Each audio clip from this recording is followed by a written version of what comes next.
mayda pishirilgan jangal kebab.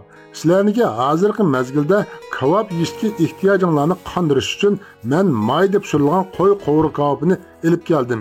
Yoqtirgan do'stlarniki yurak berib tarqib qo'shinglarni umid qilaman.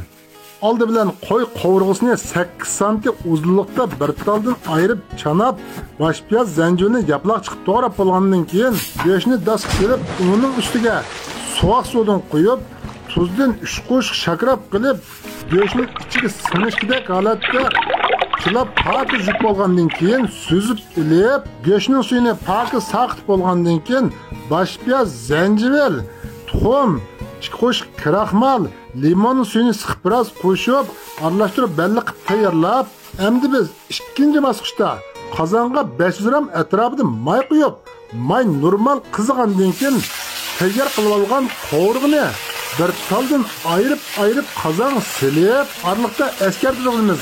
May baq qizib ketsa, go'shtning pesh qardab ichi ham qoldi. Shuning uchun mayni normal qizitib, sag'atib, pishirib, suzib olsak tayyor bo'ladi. Sizniki agarda jangal kebab, chaplim kebab, qohlim kebab, bostirma kebab, ziq kebab, tunir kebab har qanday kebab turiga o'rganishga ehtiyojingiz tushsa, yurak berib meni qo'shilib, mendan haqsiz masala so'rasangiz bo'ladi.